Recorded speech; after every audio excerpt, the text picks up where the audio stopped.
Well, I was passing through Portland, Oregon, and it was mentioned to me that I should check out Forest Park. It's one of the largest forested areas in any major metropolitan area in the U.S. It has about 5,000 acres and about 80 miles of trails. It's somewhat of a rectangular shape, and I'm on the south end of the park near the Pittock Mansion.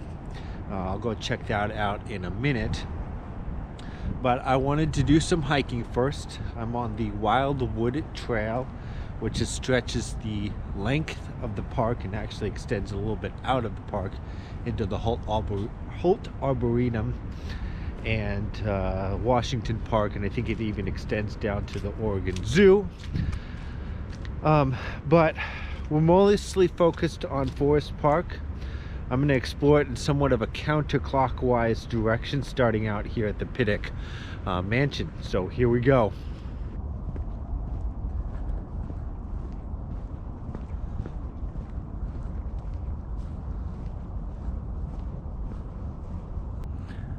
Well, I ended up hiking for about 30 minutes round trip, and I'm back at the Pittock Mansion. And I think this is the boundary to the Forest Park.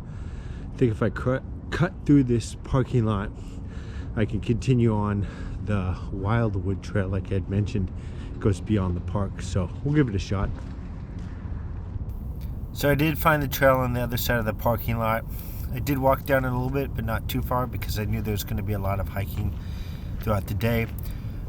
From here, we're going to go over to the Pittock Mansion.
Well, I moved on now, and this is the Leif Erikson Drive Trail.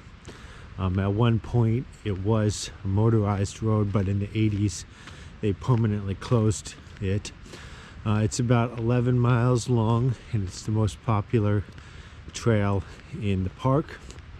One thing that I've noticed so far is that most of these trailheads are very small and don't have a lot of parking.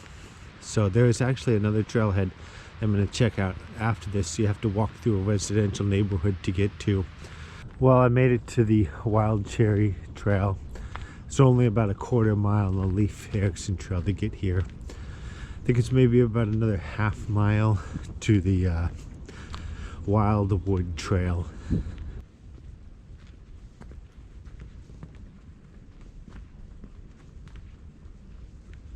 Well, I made it to the Wildwood Trail, and just a couple steps down on the Wildwood Trail, the Wild Cherry Trail continues. So I think I'm going to continue on the Wild Cherry for a little bit longer. Feeling pretty good right now, so here we go. Well, I've gone about another 5 minutes past the junction of the Wildwood Trail and the Wild Cherry Trail. This will be the turnaround spot.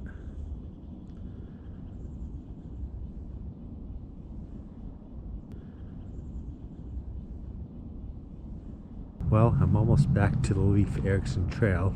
Right here at this junction, they got a few restrooms. They also have a couple bike racks. I suppose if you wanted to ride your bike up here, some of these trails really not that great for riding bikes on, and they actually may be prohibited. So you could ride your bike up Leif Erikson Drive trail and then just walk the rest of the trails.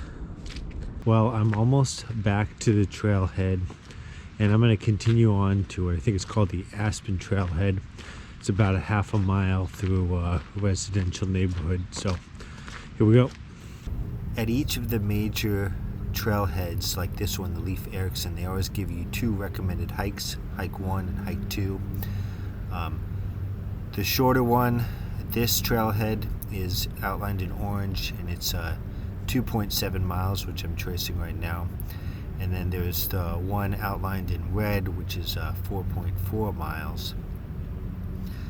And the 4.4 mile loop runs through this residential neighborhood to the Aspen Trailhead, which I'm about to walk to now. So I think I'm coming up on the Aspen Trail. Yep, right here. It's right in the residential neighborhood. It's a nice little walk through the residential neighborhood. Take a look at this sign and then head back.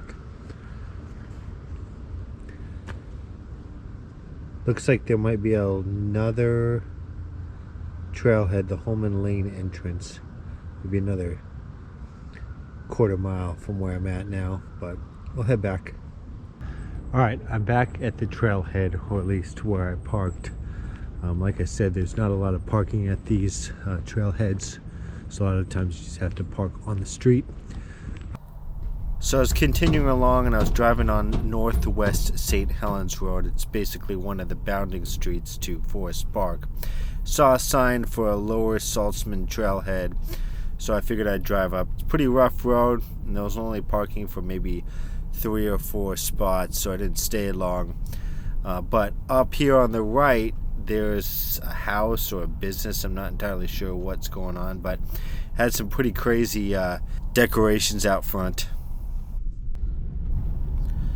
So this is Germantown Road. It's one of the few roads that cuts directly through the park all the way through.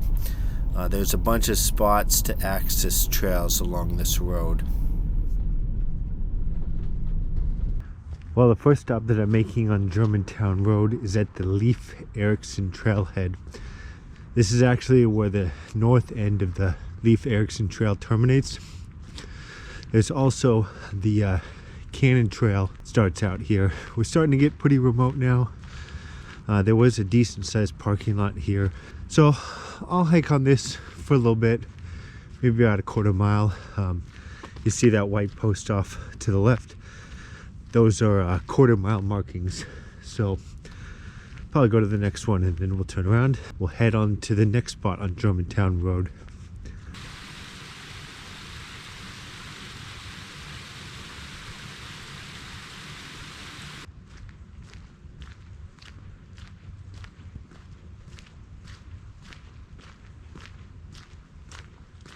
I'm almost back to the trailhead, and I ended up going a full mile. I kept pushing. It seemed like I was maybe going to get a view of the Columbia River, possibly Portland. It didn't work out, so we'll continue up Germantown Road to the Wildwood Trail. I made it to the Wildwood Trailhead where it crosses Germantown Road. There is a connector trail which I'm walking over to, which connects the Wildwood Trailhead to the Leif Erikson Trailhead. It runs along Germantown Road. I've come up to the intersection of Skyline Boulevard and Germantown Road. Skyline Boulevard is directly in front of me, and then Germantown Road is the cross street. Really isn't anything going on. Just came up here and filmed it before moving on. So I'm headed back through the park on Germantown Road towards St. Helens Road. I'll point out that Skyline Boulevard is one of the boundary roads of Forest Park. So we'll come back to that later. I drove back towards St. Helens Road. I ended up not checking out anything else. I just headed straight to the north end of the park.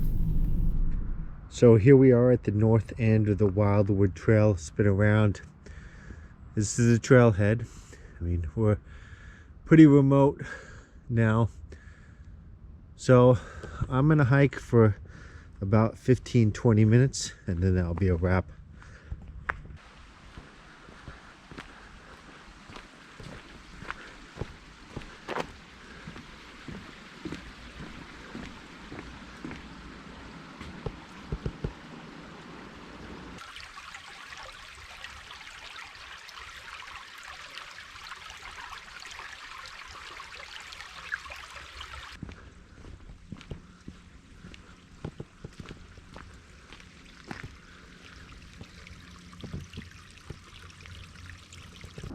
All right, so I'm almost back to the trailhead. I only went out about 10 minutes.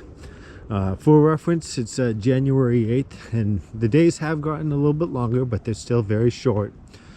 The sun hasn't set yet, but it has gone behind the hills. So the amount of daylight that I have left is very limited.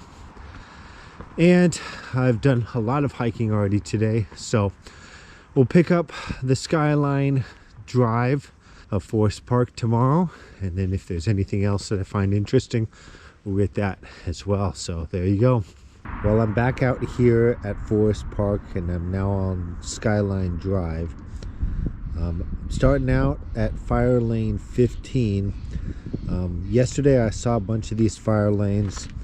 They do allow hiking on them, so we'll check this out. We might check out a few more throughout the day as I go down Skyline Drive. Probably will go for about 15 minutes on this trail. Looks like we might be able to get some decent views because we are along some power lines that, of course, cut out all the trees. So, although I may be turning here, so we'll see what happens.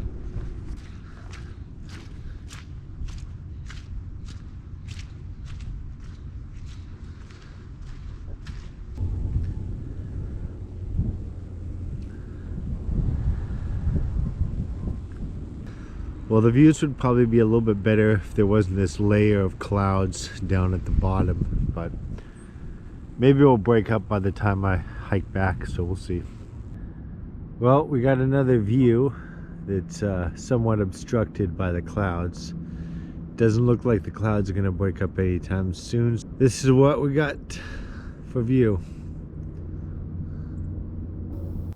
Well, a little bit past that second view spot, there was a little side trail that dead-ended into private property. I did hike it, down it.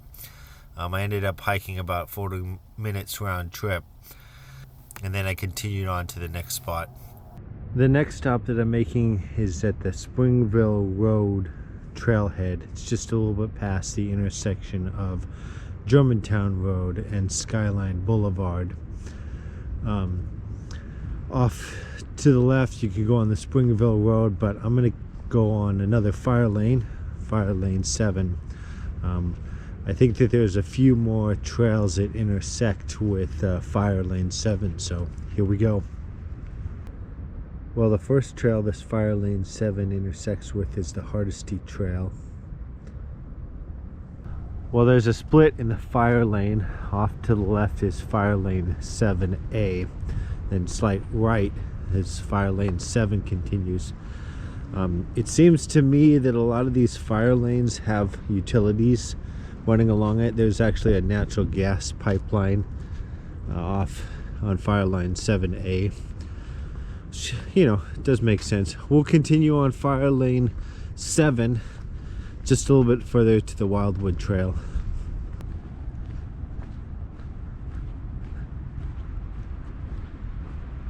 I made it to the Wildwood Trail, and this will be the turnaround spot. Head back to the trailhead. I think I'm just gonna stop at one more location in Forest Park, and then we'll call it a wrap. So, yep, there's the Wildwood Trail right there. So I'm at the Dogwood Trail, and I think just a little ways down the trail is the connection to the Wild Cherry Trail. So here we go. Well, just a short ways down from the trailhead, there's a split with the Dogwood Trail and the Wild Cherry Trail. I'm gonna go on the Dogwood Trail for a little bit. I think just a ways down the Dogwood Trail, from that junction, there's another trail junction. But I'm also looking at the train. There may be some spots where we get a view of downtown Portland on the Dogwood Trail, so we'll see what happens.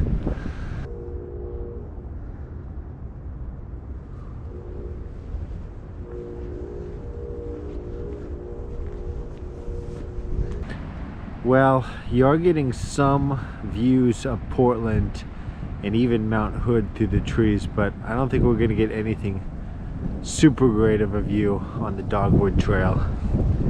So I'll hike a little bit further and then we'll call it a wrap. Well, I'm going to wrap up this video here. There's so much more in the park that you can check out, and I did stop at a few other spots like the Wildlife Refuge. Didn't film it. We'll save that for a future video. I'm definitely going to come back here and check out more of the park. But with that, I want to thank you for watching.